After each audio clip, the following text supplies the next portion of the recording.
Man. Did you remember that song? I remember listening to that song as a kid and thinking it said something completely different. What did you think it said? It was Something inappropriate? Yeah. I mean, I wouldn't make up shit. What could it be? Now that I'm thinking inappropriate. Yeah. I used to come up with like lyrics. Like I'll never forget that like a virgin. Uh-huh. When she says, been saving it all for you. I used to say, 'cause I'm a lucky mess. And I used to sing, oh, Mother Nature. That I remember you telling me. Ooh, Mother. I mean, I was a kid. I didn't know what these songs said.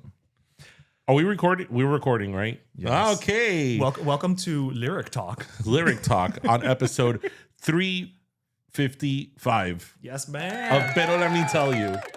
How is everybody? Everybody's good. Although maybe not everybody's great because, you know, school starts next week. And so I mean, a tráfico. I was going to say, even those of us who don't have kids, it's like, oh, the traffic is about to start. I don't know if I get more nervous now when school starts. The thing is that it's initial. It's like the first 2 weeks. And then for me in particular, my kid is starting middle school. Oof. Rough. The roughest 3 years. Okay, you know, he was in the same elementary school for 7 years, and it was like a little family, a little community. So it's like, 7 years? Preschool, kindergarten. Oh, I didn't know preschool was there too. Yeah, he was there for 7 years. He started in 2018. And you know, so it was like, he's going from 3rd to 4th. Yeah, whatever. He's going from classroom 4 to classroom 6. Yeah. You know, like he'll be fine. Yeah.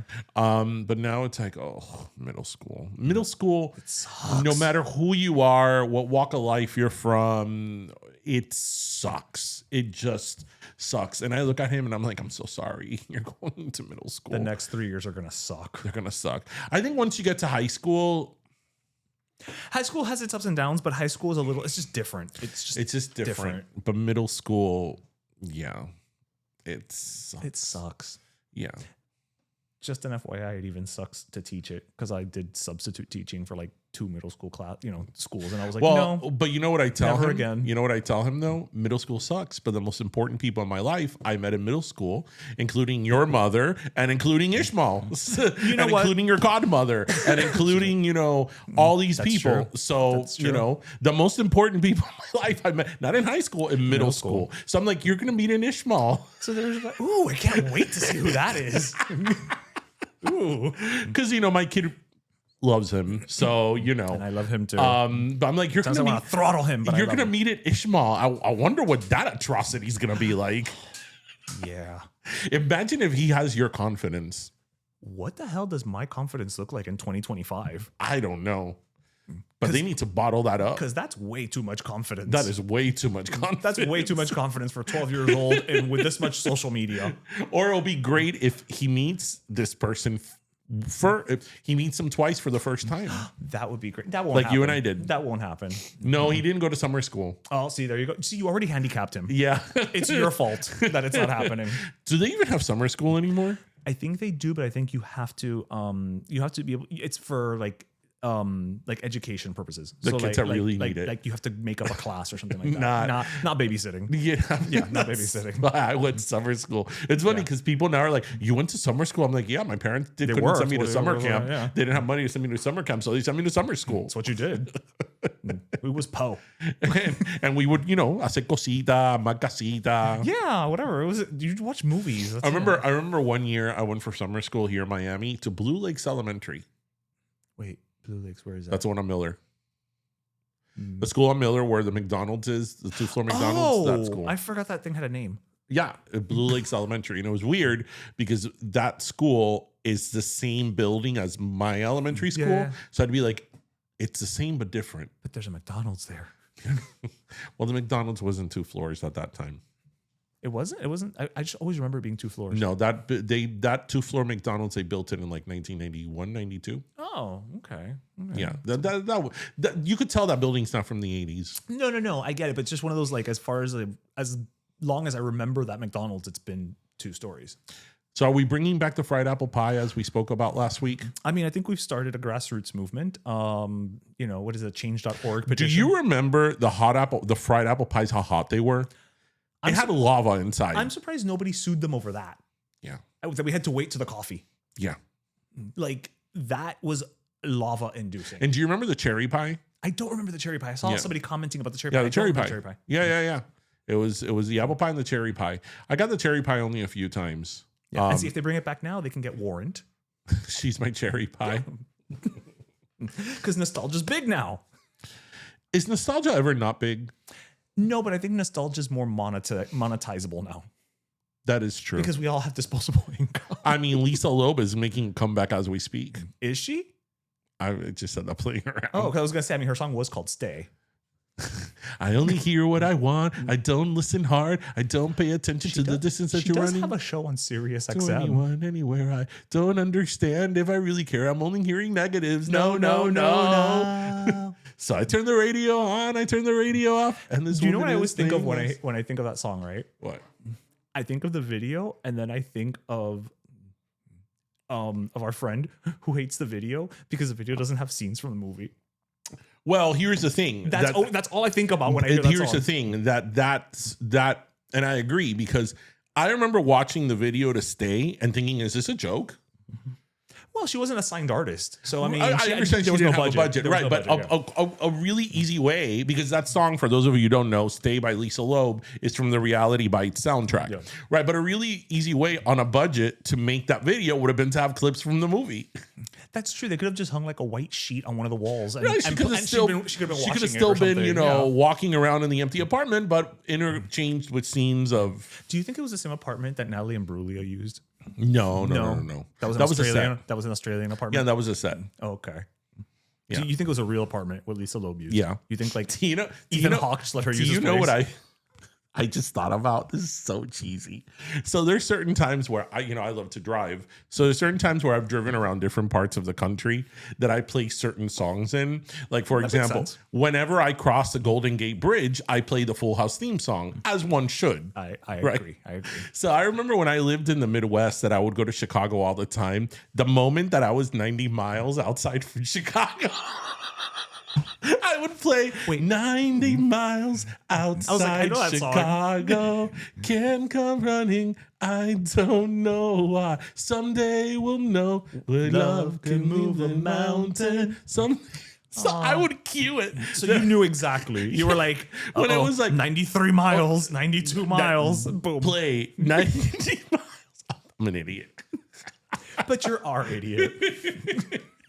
That I remember when I was 90 miles outside Chicago, that's when I would already be in the Illinois, I had already crossed like the Illinois state lines, and it was a lot of refineries and factories. Oh, really? Yeah, well, it's the Midwest. Oh, that's true. And then you get to Chicagoland. Chicago. And then you start having, you know what? Junior would appreciate this since he lived in Chicago. Do you know what's great? Because I know you've been to Chicago, but you haven't driven to Chicago. No, we drove through Chicago. Right, but you haven't driven to Chicago from another city. Yes, we did. We did? Oh, and you were with me. Yes, Duh. we did, yeah. Well, you know how we talk about service plazas here? Service plazas in Chicago are a really big thing, and they're elevated. They're over the highway.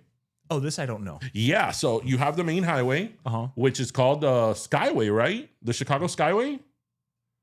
I believe it's called the Chicago Skyway. So it's the main highway that takes you into Chicagoland. So then I didn't have a car in Chicago. Ah, okay, that's fair. So there's no reason you would CTA. know. There was no reason you would know that. CTA Lime scooters. That's all you knew. Lime scooters. So that's what I had out there. So over the highway, there would be, imagine, an overpass over the highway, and that would be the service plaza.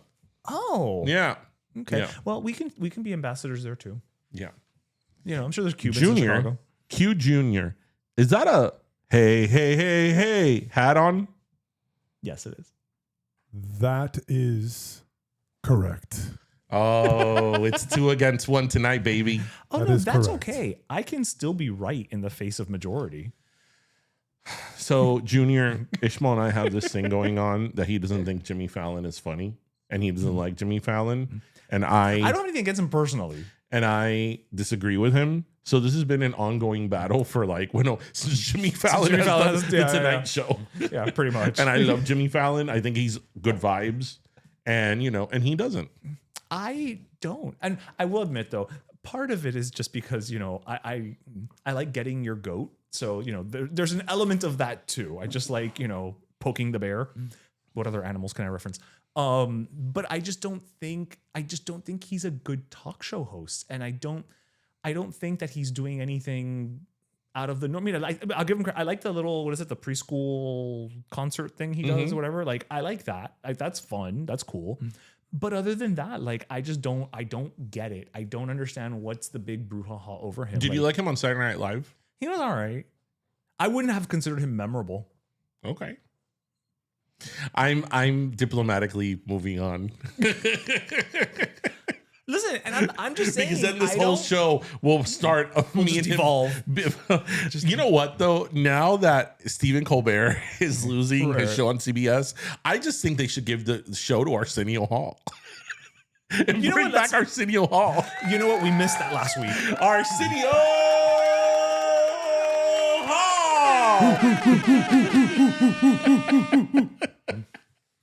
He tried to come back. He did a few years back, and the first few episodes were through the roof, the ratings, and then was it syndicated or it was on BET? I think it was on cable. I think it was on TBS or on TBS. It was because cable. I think it was like when George Lopez also was Lopez Tonight, and Conan was the first one to start doing it on TBS when he left. Oh, okay. And then that opened it up for it was like basic cable. Yeah. So. Okay. But I also think that, again, Arsenio Hall was a product of its time because he was the cool guy. It's not even that he was like black and all that, but he was like the cool younger person to a Johnny Carson. Yeah. Right. Whereas now, Jay Leno, Jimmy Fallon skews younger. Like they all skew younger. Yeah. Even if they're not younger than they're all about the same age. Johnny Carson but Johnny Carson was very like, I'm Johnny Carson. Well, especially by the time Arsenio Hall came out, Johnny Carson had already been doing it for like 20, 30 years or whatever. So he was the elder statesman. A man I remember I saw the first episode of Arsenio Hall, and I remember that his very first guest was Brooke Shields. Really? Yep. Oh. I remember we all watched it in the house. I'm not sure why we were watching it, but we did. I think it was more about Brooke Shields than Arsenio Hall. And I used to that show I used to watch every single night. That was one of the reasons I would fight with my mother. That I'm like, I'm gonna stay up late to watch Arsenio Hall, and that's what's gonna happen. And she fought me until she gave up. I'm like, it ends at 12:30. Wait, was he on at 11 or 11:30? Because wasn't he on like a half hour before the other guys? He was at 10:30. I'm sorry, he was right after the news because the Channel 7 news was at 10 to 10:30, and then Arsenio Hall was 10:30 to 11:30, and the party machine with Nia Peoples was 11:30 to midnight. That's right.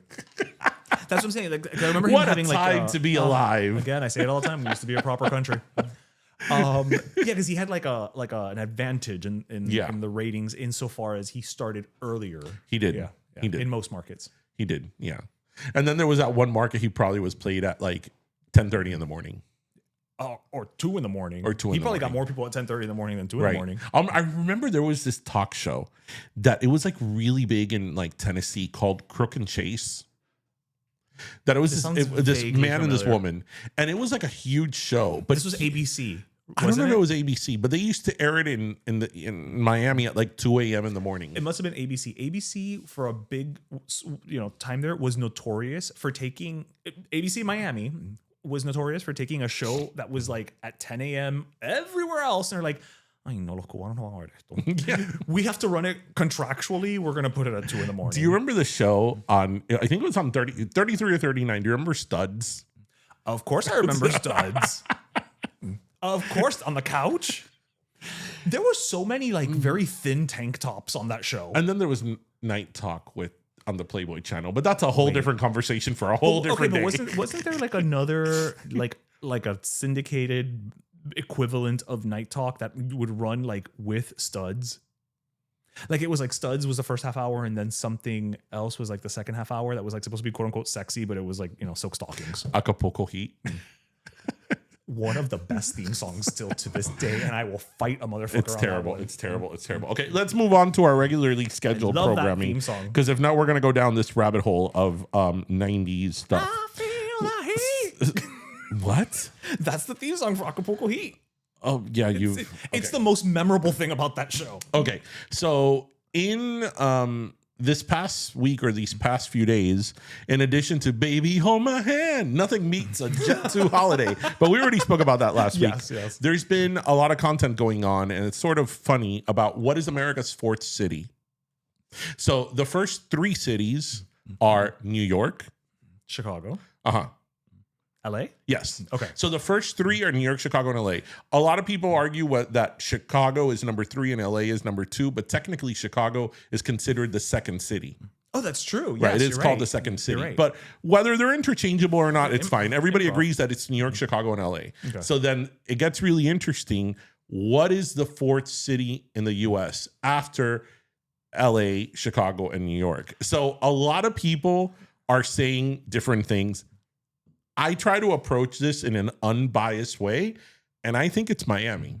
Okay. I really do. I really will make an argument for my. Okay, I was about to say I think we're biased, but I think we can also make an unbiased. I think there's three. There's only 3 cities I could think of that are candidates. Candidates for the fourth city. Okay, Miami, Atlanta. Okay, yes, and Houston.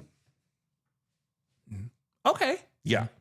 You wouldn't throw Boston in there? No. Okay. Just because Boston has a lot of history with it has a lot of history, but metropolitan Boston isn't that big. Okay, got it. I would put and Boston is near New York. Okay, so it's kind of right. Like, that's why you're not going to say San Francisco. San Francisco is in California. LA. Got it. You know, near LA.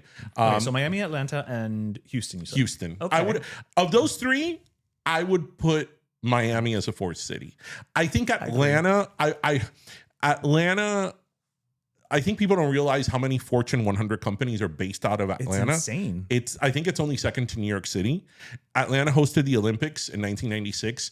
Even New York, the only other American city that has hosted the Summer Games was LA and St. Louis. Not even New York has hosted the Summer Games. Atlanta did. There's a lot in Atlanta. That's why I'm like, if somebody says Atlanta, I'm not gonna be like, you're crazy, bro. Right. But what I love the people that are like, bro, you think the fourth city is Milwaukee? Like, really? No offense to Milwaukee. I love Milwaukee, but really, we've been to Milwaukee. No. Or the Carolinas? Like, no. I go to one of the Carolinas a lot. No. Yeah, because I think that to be a capital city, or in this case, a fourth city, has to be it has to be a place that has a large population, a lot of business infrastructure. Okay. Miami is like make the case for Miami. Let's go. So I probably agree with all of it. Sure. So I think Miami, in terms of the fourth city, there's a lot of factors that make Miami, if you want to call it, the fourth city. Okay. First of all, it's the metropolitan area of Miami. A lot of people don't realize that Miami and Fort Lauderdale are the same metropolitan area. Yes, it's a DMA. So just by population itself, it's up there. Also, I would make the argument of the economic impact of Miami, both in terms of tourism and in terms of finance. A lot of big companies are moving down to Miami, but prior to that, Miami is sort of the epicenter of the financial epicenter of Latin America.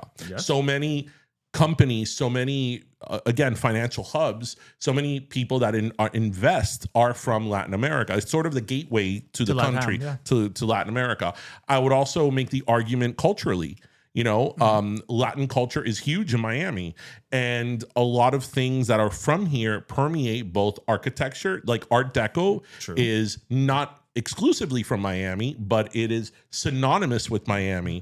Whether it's television, movies, there's a very specific aesthetic to Miami. You can also make the argument about like the Spanish, like that Spanish look with like the tiles, revival and all that. Yeah. So I would say economy, tourism, and the cultural impact, and the fact that it's the gateway to Latin America. And right now, it's Miami's stock, for better for worse, it's very high around the world. People from around the world want to come to Miami, vacation in Miami, buy property in Miami. That's why things have gotten so expensive. So that, ladies and gentlemen, is my argument why Miami is worthy of the fourth city of the U.S. It makes sense. After New York, Chicago, and LA. Okay. No, again, everything you just said is literally the reasons that I would have been like, yes. Like, okay, so who should be fifth? Because you gotta have a top 5. So who should be the 5th then? Well, I mean, look, I think the 5th and the 6th, Atlanta has a huge. So Atlanta and Houston, just figure out. Yeah, Atlanta, aside from all the reasons that I said, Fortune 100 companies, the culture in Atlanta is crazy. Like Atlanta is dripping in culture, you know, especially, you know, having to do with like African American and Black culture. It's like Atlanta is it, you know. I love Atlanta. I would live in Atlanta in a heartbeat. A fun city. My only issue with Atlanta is the geography. It's not near the ocean, and I need ocean. Yeah. And so I'm sorry, Lake Lanier doesn't cut it. I mean, I don't need water. That's fine. I'll just drive. I don't. Okay. Sure. I literally haven't gone to the beach this entire year. I'm gonna go like I think this week, and so for me, it's not a. What do you think, Junior? At first, I thought you were talking about the next major sports city. And then you derailed me in the conversation. That too. But you can make that argument too. Yeah. I would have said the hat that you're wearing for a sports city. I would have made that as one of the greatest sports cities that exist. Detroit, by far. So by far. Shout out to Jimmy Greenup. Shout out to that hat that you're wearing and the fact that all the major sports teams in that area, you can walk to their stadium or arena. That's the biggest deal. But I agree with absolutely everything that was said there. And that'd be my top 5. Miami, Atlanta there. Yeah. 100%. When you're talking about what the argument is and everything, it's different than favorites. Right. You know, top 5 and favorites is different. That's why I'm like, we're biased, but I think we can make a very... That's why. Jacksonville. Wichita. Little Rock. Little Rock. Zephyr Hills. El Paso, Texas. Now we're just naming things that have their own, product in the grocery store. Yeah. No, but I love because you haven't seen any content about it. I posted a whole bunch of it yesterday. Yours, but I love when people that are like, Milwaukee, or like, like Charlotte, It's not Des Moines. No. I mean, look, there's cities in the U.S. like Philadelphia, Boston that are cool. They're cool, and they're very important cities to the history of the U.S. And not only in terms of American history, but just in terms of the building of the nation, in commerce, right? These were hubs that were very big financial hubs at the turn of the century during the Gilded Age and all that. In Boston, all the education, all the universities. All that. So, but this is like a totality of the metropolitan area and culturally and all that and the relevance of it. And that's not to say those cities are not relevant, but I'm just glad that Chicago's up there because, Chicago's my favorite American city. But it deserves to be up there. Yeah. And I think people don't realize the importance that Chicago had in the building of what is a continental United States, because all railroads led literally to Chicago. Back in the day. So it was just a very, very big, just geographically where it was. Yeah. That's like a lot of people don't realize that the Midwest is called the Midwest because back when they called it the Midwest, the western part of the U.S. was not really. Oh yeah, they didn't know. They didn't know what was happening there. Right, but they think that it's the Midwest because it's in the middle now. It's not in the middle now. It's in the middle then. Exactly. Yes. Yeah. Technically, the middle now would be like Arizona. Yeah. And that's not the fourth city. No, not Sedona. Yeah. A lot of people are arguing Las Vegas. No, because the thing with Vegas, and Lord knows I love me some Vegas strips. But Vegas is Portalita. Vegas is the strip. Yeah. Like that's it. Like once you get out of the strip, it's like. Or like Portland or Seattle. No. I think you can make the argument for Seattle. I would love because they have a lot of like they're essentially like I think the gateway to like Asian companies over there. I would love to hear somebody be like, bro, I went to Portland this weekend. I partied my ass off. I'm so hungover, bro. This weekend at Portland. We know someone who would say that, by the way. We do. Oh, we do know someone. Oh yeah. We do. No, not you, Junior. No, not Junior. No. We'll tell you off camera. We'll tell you off camera. But I'm also saying me. Oh, you partied in Portland? Yeah, My partied in Portland. My favorite place in Really? the continental United States is the Pacific Northwest. I love the state Pacific of Northwest, Oregon and the state of Washington. Listen, And shout out to Steph, because where we intend on ending up is in Vancouver in British Columbia up there. Well, so I will say the we gateway did to all of that. We did a vacation once where we flew into Vancouver and we took the train down through Seattle and Portland. you went down and I went up. I went to Vegas, rented a van, went all the way down to San Diego, and took Pacific Coast Highway all the way up to Vancouver. Yeah, we took the train. That took forever, but it was wonderful. Wait, so you want to end up in Canada? Oh, that's right, because Steph is Canadian. That's right. She's from the East Coast, far, far East Coast. St. John's, New Brunswick. Oh, I've been there. Wow, that Whoa, is really east. Okay. I was on a cruise. That's she's more east than Toronto. Yes. Yeah, that's pretty east. Yeah. Which, by the way, shout out to my boy Abel, the Weekend, who was having a concert last week in Toronto, his hometown, and he made a whole petition to recall the Sky Dome, not the Rogers Center. Yep, and he's coming soon, so you'll be hitting that. Do you know how soon. many things I'm going to talk about here on the show about, I can only imagine. We may have to just give you a special episode just to talk about the show. You know what? We'll bring back Tristan and we'll just have you guys talk about the entire concert. Oh, no. Would have to be a mini series at that point. Part 1. Exactly. It's a week-long My series. concert experience with Abel. It's the weekend during the week. The weekend on a Tuesday. Exactly. So yes, Miami, the fourth city. I would make the case. Vote for Miami. I would make the case. Where do we sign up? Where do we start the I petition? don't know. But it would be kind of funny if, like, I don't know. Wait, I can't think of a city in Idaho now. Boise, Idaho. Boise, Idaho. In all fairness, what other city's been mentioned by Eartha Kitt? That is true. I mean, I would put that on the money if I had to. That's true. Like I would just have like a dollar bill with Eartha Kitt just going, Boise. How? Boise. Okay. Anyway, let's move As right one along. does. So there's no way to transition from Boise to something else, is there? No. No, because we're not going to be talking about French fries. Wait, what? There's French fries from Boise? Well, Idaho. Oh, yeah. Okay, no, I had Boise on the brain. I was thinking of Boise, not Idaho. But it's in Idaho. Yeah. Do you want to know something really funny? Do you want to know something really funny? What? I went to law school to this with this girl who was we used to call her meat and potatoes. She was un poco rustica. And I'm like, listen, this was in Michigan.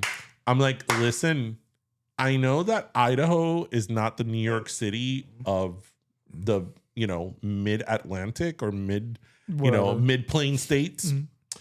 But you don't know what a crouton is? Wait, that became a story. That became a story because we went out all night, all like our group. We went out to dinner to the sports bar called Champs, I remember. And her meal brought a Caesar salad, and they bring her your standard Caesar salad, and it had croutons, like pumpernickel croutons. She's like, "What is that?" And we all looked at her and we were like, "Croutons." And she's like, "What's a crouton?" What's a crouton? Yeah, she didn't know what it was, and we're like, "Wow." She's gone all this time without ever having a crouton. How do you make it? So we used to call her meat and potatoes because she would always order meat and potatoes. Well, clearly you know what happens when she gets a crouton. Oh, imagine if you take her to does she know what caviar is? It's like when they show a cat a cucumber. Or like a balsamic reduction. I mean, no, she can't handle that. She can't handle that. No, she can't handle that. She's like, it's here, but it's reduction. So she was from Idaho, and I was like, listen, I know that Idaho is not the mecca of it's not cosmopolitan. Yeah, it's not New York City, but I mean, I'm sure they have croutons there. But it's also not some city from the Amazon. Yeah, I'm sure they have croutons in the Amazon. They have hard bread. in a little cafe. They don't call them croutons, but they have hard bread. So yeah. And yes, what Junior did say before we switch, Detroit is the greatest. I don't want to say it's the greatest because I haven't been to every single of the top great sports cities in the U.S., but Detroit is definitely one of the best. It's incredible. Like I say this all the time. When I moved there, I really understood what sports culture was because I was coming from Miami and I was like, these people live and breathe sports. And yeah, like Ford Field, where the Lions play, is right next to Comerica Park, where the Tigers play, which now Little Caesars Arena, where the Red Wings play, and the Pistons play, it's down the street. So it's like, it's amazing. And how much they're into sports across the cities. board. Yeah. Yeah. I love Detroit. I would live in Detroit in a heartbeat, but But no ocean. no, but it's near the Great Lakes, and it's near Lake Sinclair. That's not an ocean. The Great Lakes is not an ocean. Did I ever tell you the problem with the Great Lakes? So the Great For Lakes. you or in general? So the Great Lakes. So when you go to like Chicago, when you go to Milwaukee, when you go to any of these coastal cities, I mean, you've been. When you're in Chicago in Navy Pier, you feel like you're in the ocean, right? Yeah. It's an ocean. Body of water. It's a sea. Like it might as well be. It has a tide. You get that ocean feeling. Yeah. And in Chicago, there's a beach. I used to go to the beaches in the west coast of Michigan, and they have sand and all that. The problem with swimming is that it looks like a beach. It feels like a beach. Well, when you're not in it. And when you jump in, because I was like in a pier and I did a whole like boom, boom, boom, boom, and jumped in the pier. And the moment I landed in the water, I'm like, oh, this is not salt water. I'm not buoyant and I'm going to drown. Also, esa agua está fría. Está fría. And I'm like, oh my God, I'm not buoyant. And you know what? You forget that because it looks like an ocean. And I remember swimming, like in this particular case. When we jumped off the cliff in Mackinac. Well, I had already, when we did it, well, you remember? Yeah. Well, I had already done it, so I knew to expect that. But don't you remember? But Dada, we jumped off the pier. It was that thing of like, oh, I'm doing this thing that I've done in Hawaii, but no. Right, but now to swim back to the shore, which is not that far away, it's a sweat. It's a workout. Qué trabajo. It's a workout, and you forget because it's like, oh, it looks like an ocean. And I don't even float. You don't float. It looks like you're in the ocean, but you soon find out that you're not buoyant, baby, and you're gonna go right to the bottom. So jump in with your floaties. Yes, that's and your café la llave. That's where my bone density comes in. Yeah, Junior, I don't think you know this. I don't float. Nope. I don't float. I've tried. You've tried. Everybody has tried. I don't float. At all. I don't. I can't explain That thing would have gone down with the Titanic. Even like when they teach you lean back, take a deep breath, chest up, all of this, do the cross, like No. with your no. They've even done like the whole thing, like holding me. And again, I'm talking about like And you now. sink. As soon as they let go, it's just like, Wow. I mean, he can't do everything. I know. My ultimate test though will be going to the Dead Sea. Oh. If I don't float there, then you know what? It's over. Like I'm done. That's the water that you're gonna walk on. That's. It'd be great if I can walk on it but not float. You'll be like just float. Just I could walk on this. Oh, I'm telling you, that's the litmus test. If I don't float on that, then you know what? It's just I don't float. Yeah. Again, I can't do everything, Hope floats. but not me. No. Okay, so what do you Hope have? floats, but not ish. So speaking of things that are just cliched sayings, Sydney Sweeney's not been having a good couple of days. Depends what way you look at it. Well, generally speaking. So for those of you who don't know, Sydney Sweeney, she's an actress, she's a very pretty actress. She's from Euphoria, right? That's where she kind of got her initial fame. She is the American Eagle spokesperson, and American Eagle put out this campaign that is essentially her talking about how she owes looking good in their genes to like having great genes or something like that. Essentially, the play on words is genes versus genetics. Genes. Sydney Sweeney has good genes, right? It's a play on words thing, whatever. Now, because this is 2025 and we can't have nice things, much less innocuous things, this has become a lightning rod for controversy for, I'm going to go ahead and say it, absolutely no fucking reason. Because on the one hand, and this is the side that I choose to look at it. To me, it's just lazy marketing. Like we were talking about this the other day. Where literally, to me, it's just like, as somebody who's in marketing, who has that marketing background, it literally seems like the first idea they came up with was like, well, their genes. if you look good in it, genes, genetics. She's pretty, so she's got good genetics. Okay, cool. Yeah, let's just move forward with that idea. Like that to me, it seems like first idea, and they ran with it. So it seems like lazy marketing. But of course, because we live in the age of social media, people have now decided that no, this is an entire campaign about eugenics. Yeah. That the entire intent of this campaign was to promote a superior race. I can't tell you how far-fetched that, like, my mind, I would have to train 20 years for the Olympics to make that leap from what came out to where it went. And here's the thing. When this shit happens, and of course I'm gonna pass it to you.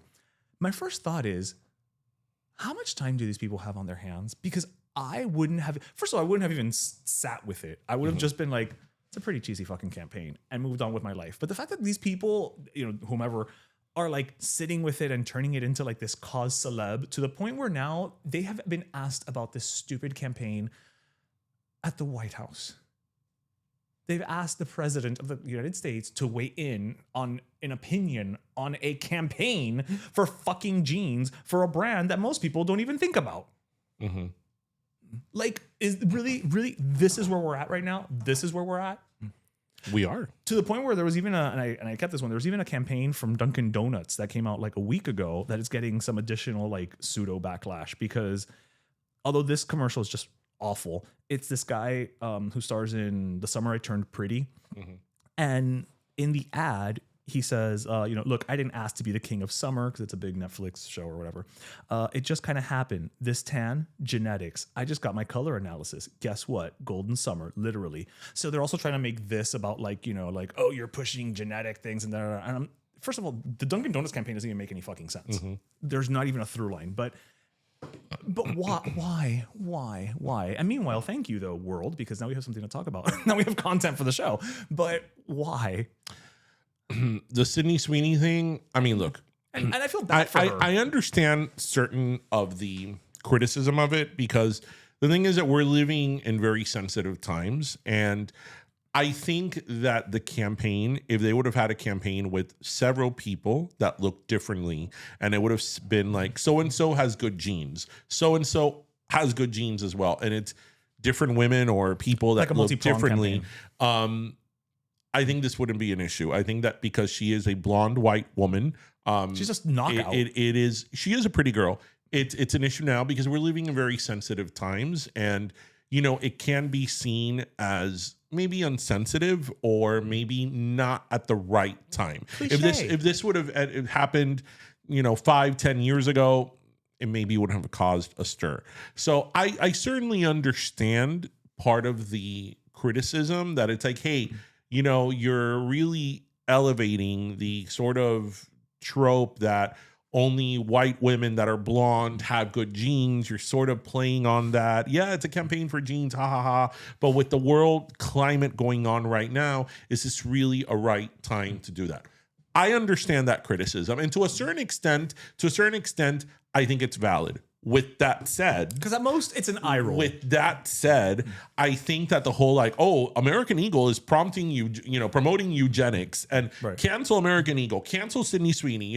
She's a racist. She's this. I think that's such a reach, right? Because now it's not like, hey, maybe somebody should have thought about that differently, or maybe somebody should have thought that through. Now it's not maybe this should have taken more thought, but rather it's a total outrage and total we need to cancel and destroy this person. I think with her, it's also and she just hired help. I think it's also different because the whole thing with Sydney Sweeney is that a couple of years ago, there were pictures that leaked of her parents or her family wearing MAGA hats. Right. And she stayed silent about it. And, I'm of the attitude of God knows I'm not a fan of the president ever.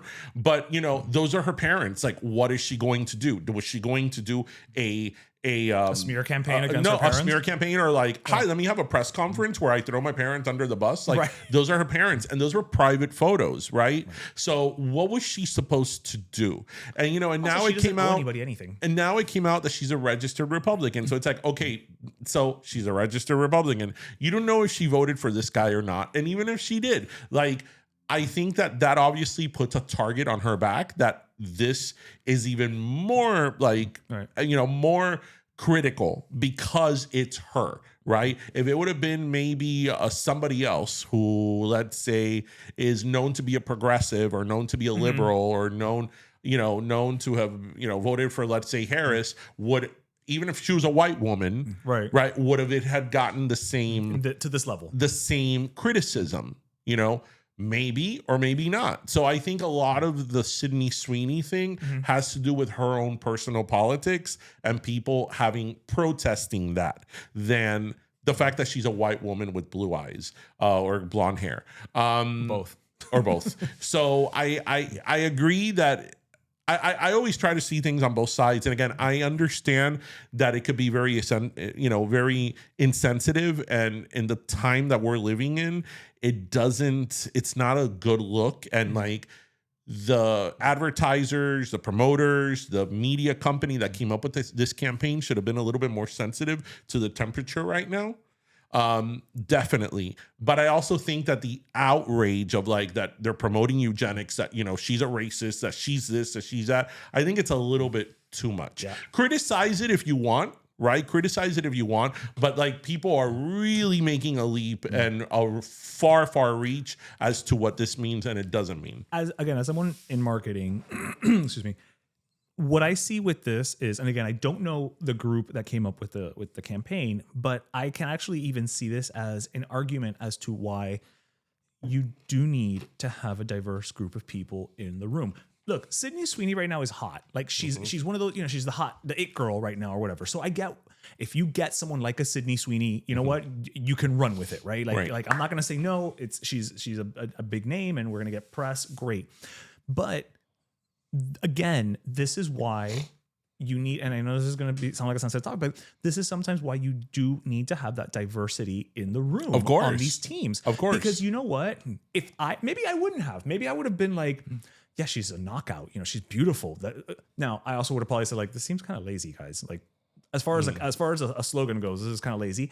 But maybe I would have said something like, you know, hey, but why don't we do, like you just said, why don't we make it a multi-pronged campaign where we'll have, you know, Sydney Sweeney and oh my God, the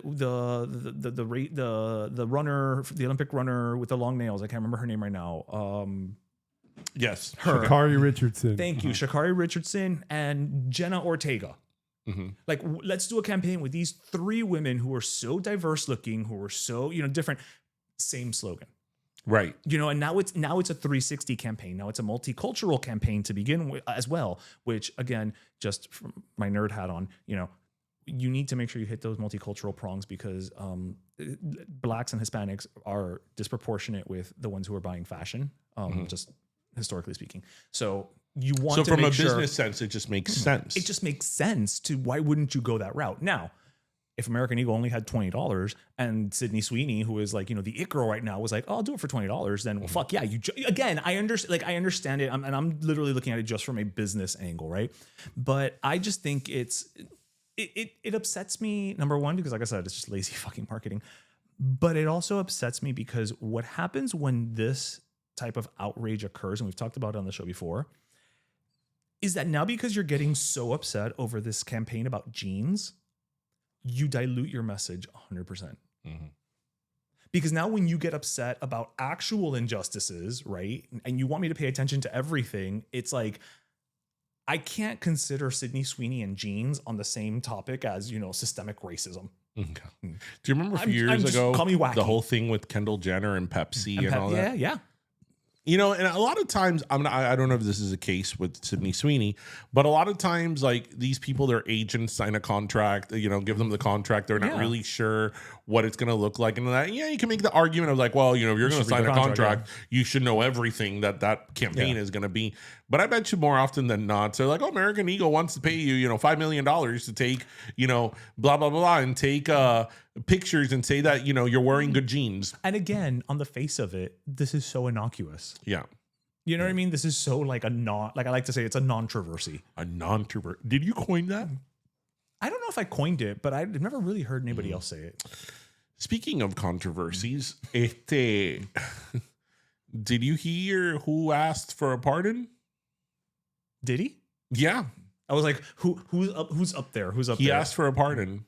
He asked Trump for a pardon. Really? Already? Yeah.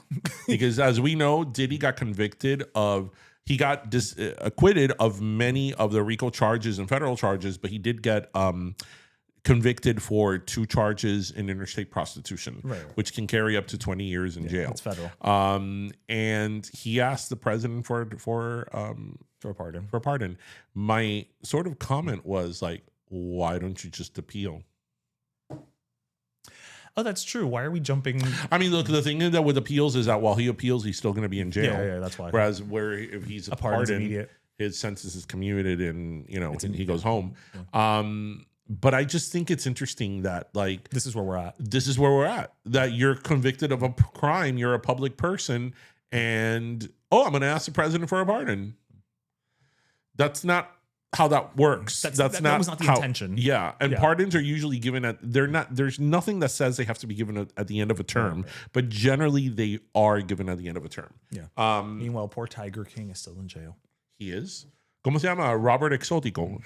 Joe Exotic. Joe Exotic. Joe Exotic. You were close. Joe Exotic. I mean, listen, it's been 5 years since the pandemic, and I think as a world, we must recognize the timing of Tiger King with the beginning of the pandemic. I think that if Tiger King would have not been released when it was, the pandemic would have been, the lockdown would have been so much worse. That's true. You know, the lockdown in a weird way kind of brought back a communal viewing experience. Did you watch Tiger King Jr.? Of course he did. He's only human. Who didn't? We were all home. We had nothing else. That's true. You know, when I think of the pandemic, especially at the very beginning, I think of Trader Joe's. Wow. Because Trader Joe's was one of the, supermarkets never closed, but I went a lot to Trader Joe's. Really? I mean, I was at home all day and I was with Tristan and I would go and like get like different flatbreads and because Trader Joe's is very famous for like you get some of their different things in the store. Right. Like for example, you get the lobster bisque soup and you get the pasta and you add it. Okay. You mix it. So Trader Joe's has a lot of that. Okay. So I was doing a lot of Trader Joe's, like a lot. But now I lived connected to one in Pembroke Pines at the time. Yeah. And I would literally walk to Trader Joe's. And they were great through the pandemic. So, yeah. You get very creative. Yep. Yeah. A lot of inventos. A lot of that calls them inventos. A lot of inventos. Oh my God. They have the best brioche bread to make French toast too. It's amazing. Their brioche bread. Like sometimes I buy it. I'm like, I'm just going to eat the bread. Like I just get the bread. And the ciabatta. Both of those style. The ones that I do they love have the them like the ones in the sleeves. Yeah. And we would we would bake that bread and then add the brie? No, the sauce. Oh my God! I'm trying to help you out here. Bruschetta. The bruschetta. The bruschetta from Trader Joe's is out of this world. Yeah. And then the way that my dad would add a little extra olive oil and a little cheese on his own, it would become bruschetta. You never go to bruschetta. You never go to Trader Joe's? I don't go. Jose goes more than I do. Sometimes when he goes, I'll just be like, I'll tag along. I love Trader Joe's. Do you know what I learned in CBS Sunday Morning? You know, there's this. It's been a while. You know that Trader Joe's, they don't have them in Canada. No, they don't. So there's this guy. Not even under a different name. There's this guy who comes to Trader Joe's and he buys stuff and then he sells it in Canada in a store called Pirate Joe's. I think it's great. Hey, you know what? Commerce is commerce. Bring on. Listen, I'm a capitalist, so you know what? I can't fault the hustle. They have one of the. First of all, their dumplings are freaking amazing. And they're such a value. They're $6.99 for like a bag of 24. This section brought to you by Trader Joe's, apparently, because he even knows the prices. And they have these little flatbreads, these pizzas, and they have Those one. are phenomenal. They're so good. They have phenomenal. one with like brie cheese and like pear or something that is so good. I think it's like a pear gorgonzola. Yes. Yeah. And then they have the gorgonzola toasted crackers. Oh my God. And their olive oil is such a bargain. Una botella así grandísima. Everything there's a bargain. First press olive oil for like $9.99. Everything there's a bargain. Trader Joe. Trader Joe's. Yes, I know. I thought the same thing Trader too. Joe's. It's the cheapest brand we know. Trader Joe's. Dun, dun. That's a Full House nod. Yes. So what else is going on? As it is. Well, I recently ¿Viste que se saw murió Lonnie something- Anderson? I did. That came out of nowhere. She died 2 weeks before her 80th birthday. You know what? She was 80. I'm applying Betty White rules. What do you mean? That Betty White died like right before she turned 100, and we decided she was 100 when she died. Oh, So she still had so many years in her. Was No, I she know. sick? They said she had a prolonged illness, Okay. but they didn't elaborate. It's on funny that. because Lonnie Anderson is one of those people that I can't recall ever liking something Lonnie Anderson was in, but I just knew who Lonnie Anderson was. Well, and that she was married to Burt Reynolds. It's funny because she was actually she was twice nominated for an Emmy Award and a Golden Globe For Award WKRP in Cincinnati? WKRP. Yeah. So I mean, she never won, but she was nominated. Yeah. And to your point, like people don't think of her, but it's like no, she wasn't just some ditz, you know. No. It's not that I didn't think of her. but I did think of her. I knew who she was very well, but I never watched anything with her in it. I mean, she was before our time. yeah. Well, I used to watch WKRP in reruns. You know, I never got into that show. I just knew the theme song. Yeah, I don't know. Again, I used to watch it because there was 3 channels. And I know him as Mr. Moore. That's right, Hessman. Yeah. So Did he die too? yeah, a few years ago. Okay. He actually died when I was watching Head of the Class. Because I rewatched Head of the Class. No. Did he die as it switched to Billy? I remember because I was really into Head of the Class when it was on an ABC. Yeah. Right? Wednesdays, right? And I remember, things that happen as a kid that you don't know why they happen. I remember, I think it was season 3 when they changed the cast Yes, they started adding people. Yes. and taking away people. Yes. And I'm like, why did they do that? And I always liked Maria because the character of Maria, do you remember her last name? No. It was Borges. Oh, it was? Yeah. Oh, I didn't know that. Yeah, she had my last name. And those quitaron the little girl, Janice. That's right. They got rid of Janice. They got rid of Maria. They got rid of the Indian guy. Did they? Yeah. And then they brought in a Latino. They brought in Richard Pryor's daughter. Yeah. They brought in the blonde who was like spiritual woo-woo. For some reason, my favorite character was Simone. No, that tracks. Yeah. That tracks. Actually, she still works. Yeah. Like the other day I saw her on Law and Order. It tracks so my favorite, she was my favorite character in Head of the Class. So consistently, Jesse was my favorite character on Saved by the Bell. It's the same energy. Yeah. They left, like if you transport it from New York to the Bay or LA, then yes. If you go from Howard to Millard Fillmore High to Bayside. Yes. It tracks. It's funny because this weekend when we were at the closing of Shoujo's Dojo, which shout out to Shoujo's Dojo, to you guys. Peter and Mari. Shoujo's Dojo will be back. Temporarily. Will be back. Will be back. It's going to be a couple of months.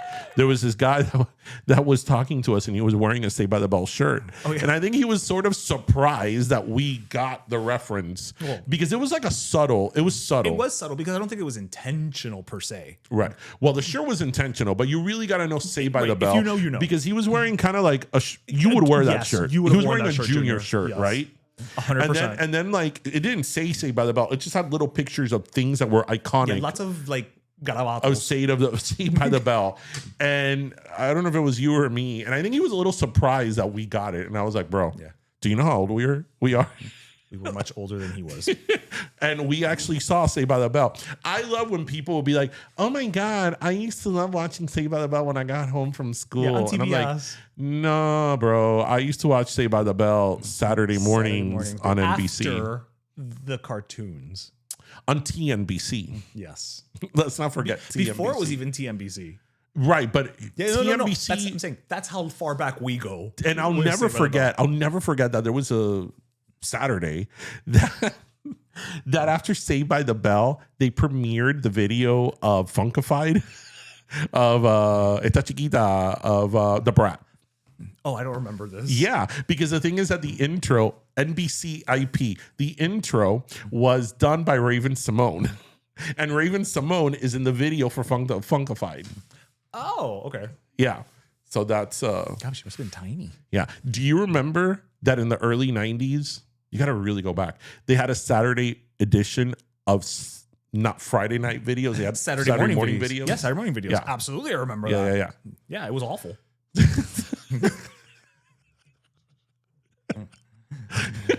Because they never really played the video. I remember one of the least famous episodes of Saved by the Bell, which was one of my favorites, was the episode when they went to the Palm Springs With Jesse's father with getting Jesse's married? father. And I was like, what a beautiful hotel. It has a canoe, a boat It had inside a the whole hotel. like a whole moat thing. Yes, actually, that was a nice hotel. Yeah. And to me, I mean, we've talked about this a million times. To me, Palm Springs Hilton, I think. the Malibu Sands. Yes. series of episodes, that's another show. It was great. I love it. First of all, it gave us Leah Remini. I love it. But, Her father was played by Pumbaa. by Pumbaa. Oh, by Pumbaa. Yeah. Yeah, I yeah, mean, come on. It was Yeah. great. But to me, that's like a whole other show. Oh, 100%. Yeah. That would have been a spin-off now.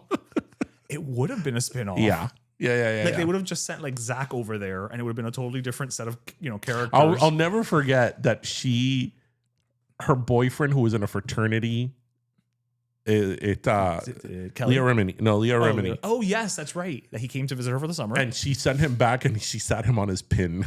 Yes, he was giving her his And I always found really odd, people always talk about Saved by the Bell about the Tory paradox.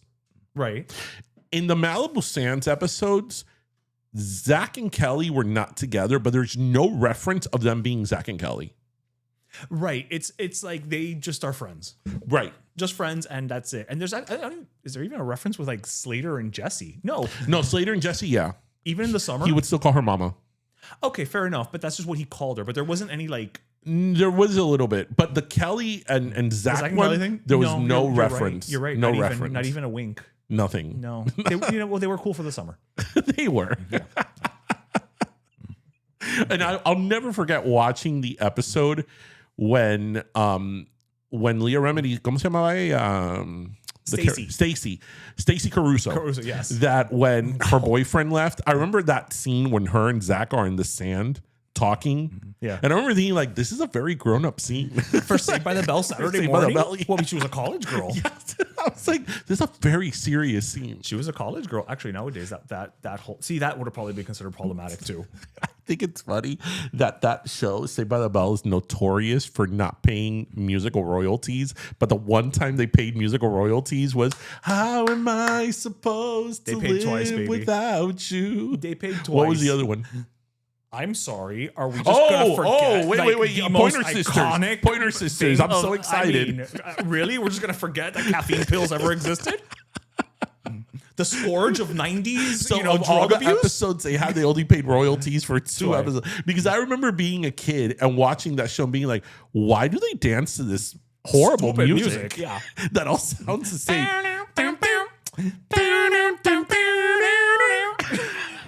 Like, We're at the max. I've heard better music with like a MIDI player. Like,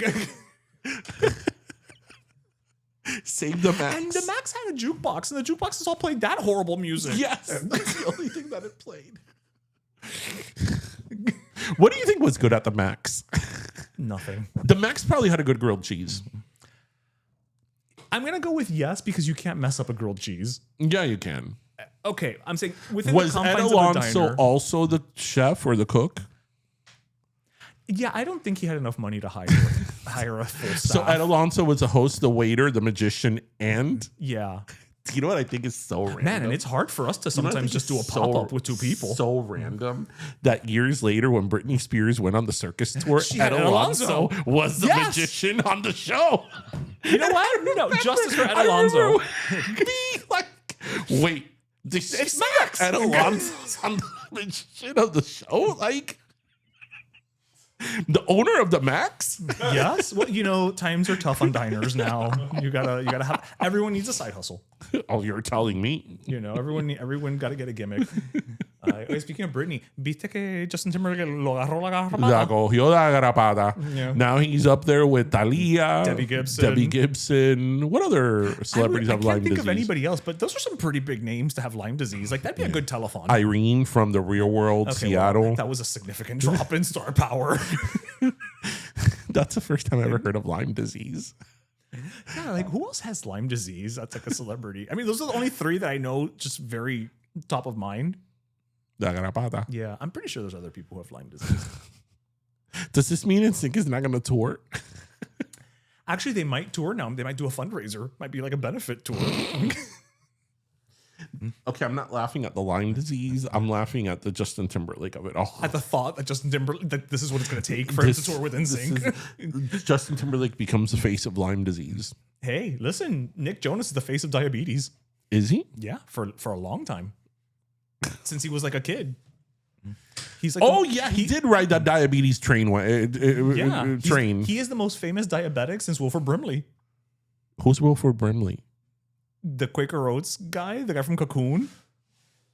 The guy with the mustache? El Viejo? El Viejo? El Viejo, who was probably like 42. I got confused with the guy that used to come out on the Today Show with the Smuckers Centurions.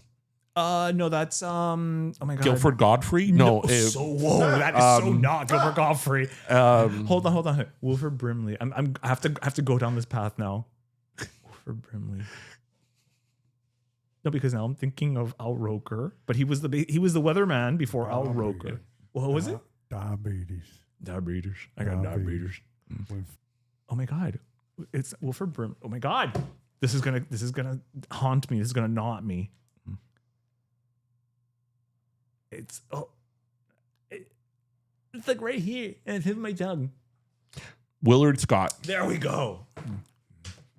Wait, is he still alive? Is he still with us? I think he passed away recent-ish. Or is he still? No, 2015. He passed away in 2015. Not that recent, 10 years ago. But he was doing it on the Today Show until Like the day before he died. yeah, because he used to announce Septenarian. yeah, with brought to you by Smuckers. Yeah, because we love an alliteration. So, anyway, do you have anything else you want to bring up this week? Or are you done? I think I'm done. Do you have anything you want to bring up? No, I already talked about Diddy being pardoned. Oh, okay. Well, then I think we can hear a word from our sponsor and come back for our last cafecito. All right. We started this podcast 8 years ago with one goal: be our authentic selves and make sure our culture was always front and center. It's not always easy, but nobody ever said being bold was easy. And for over 100 years, no café has known that better than Café La Llave. It takes a certain level of bold to unapologetically keep your culture alive. Pero let me tell you, Café La Llave is doing just that. So when you're being true to who you are and hustling to achieve your dreams, of course you're enjoying Café La Llave Cafecito. After all, it's brewed bold for the bold.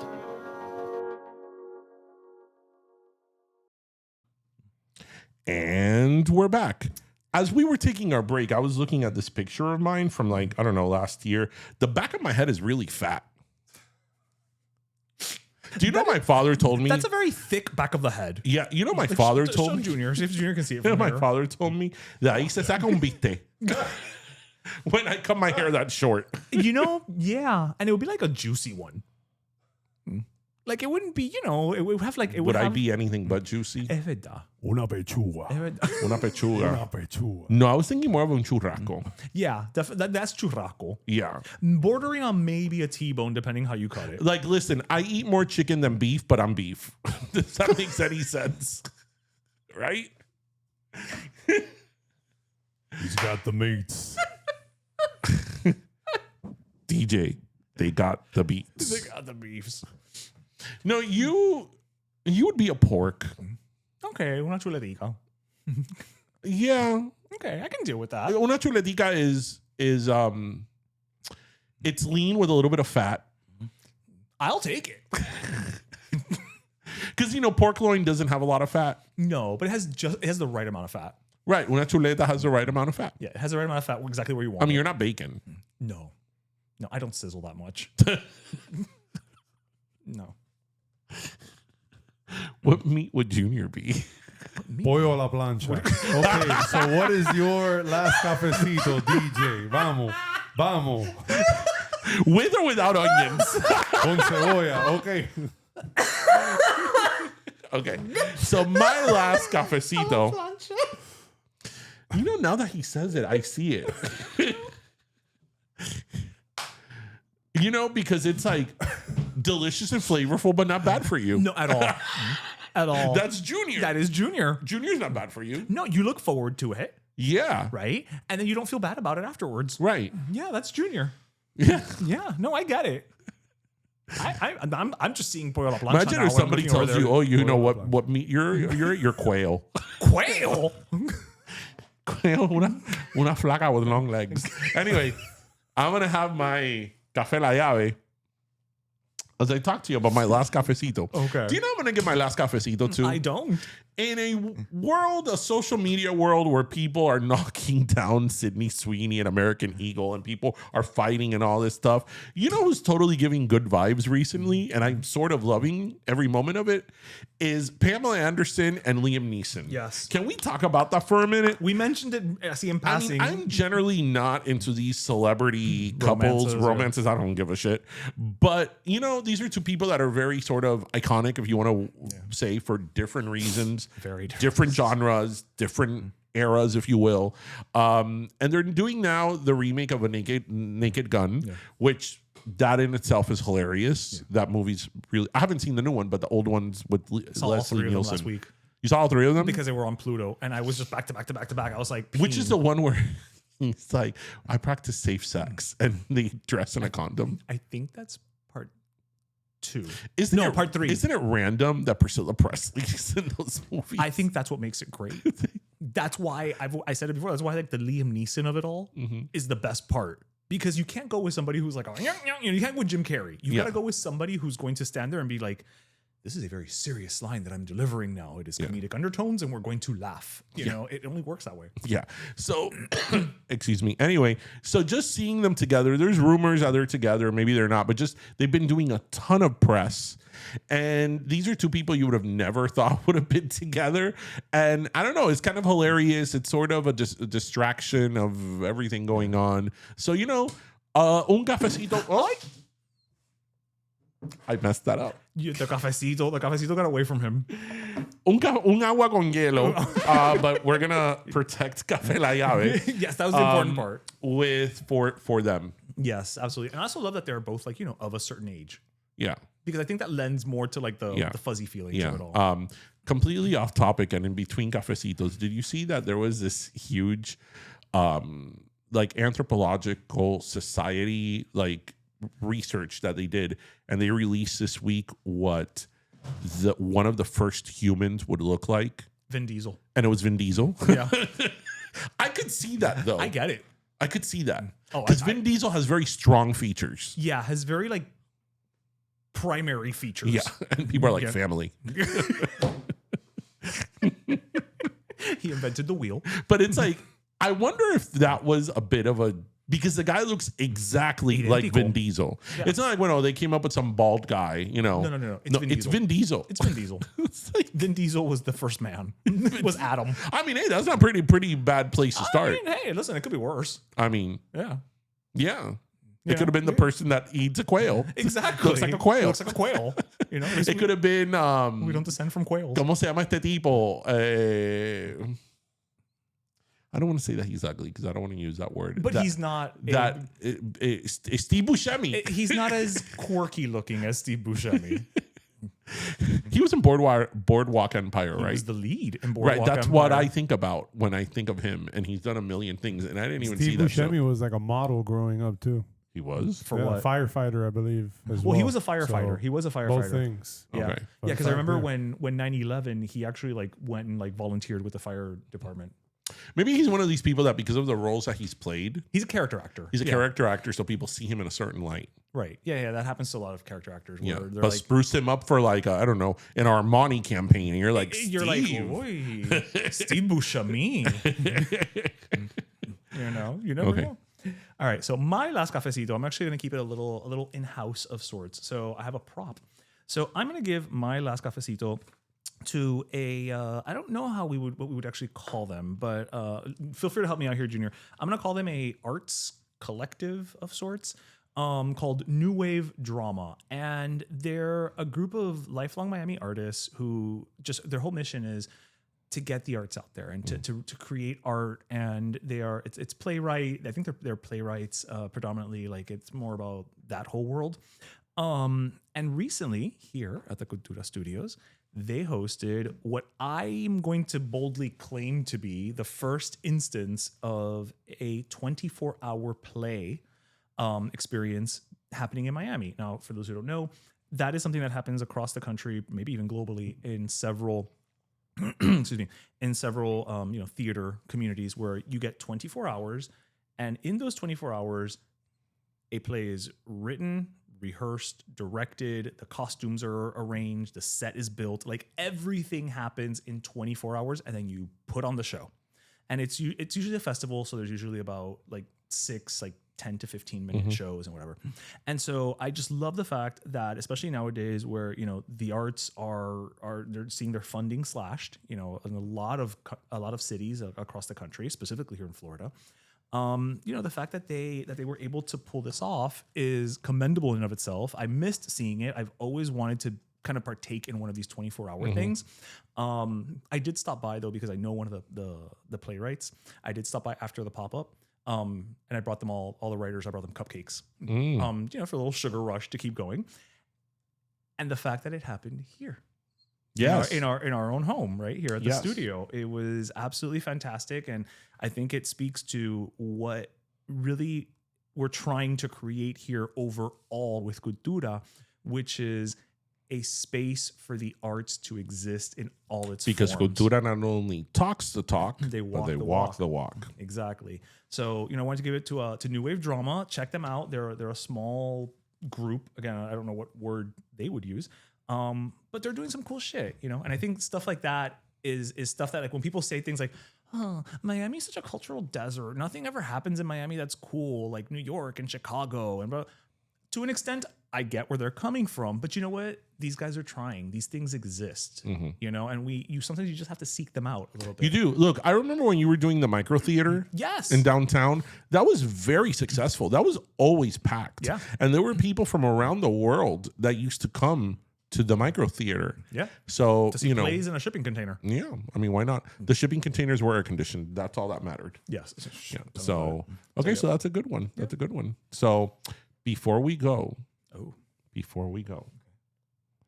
today is Friday, but this past Wednesday, it was your birthday. Yes, it So was. let's say happy birthday.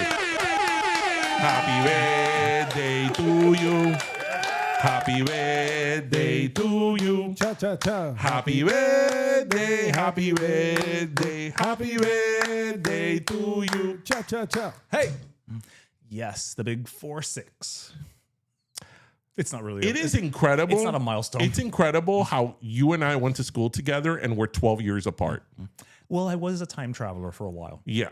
You were the time traveler's other wife. Yes. I haven't revealed all of my secrets. That's why, I dole them out. I was very gifted that I was so advanced in school. Right, but not gifted enough to time travel. No. So that's why, yes. 12 years. 12 years. Exactly 12 Still years. in my 30s. So anyway, everybody, we hope you listened, laughed, and learned. And as always, remember to grab your pastelito, your croqueta, and your cafecito that I spilled. Have a great weekend, everybody. Enjoy those back to school shopping moments. yes, it's your last for weekend. parents. I have to do mine. So we will see you all next week. Have a good one, everybody. Bye. And happy birthday.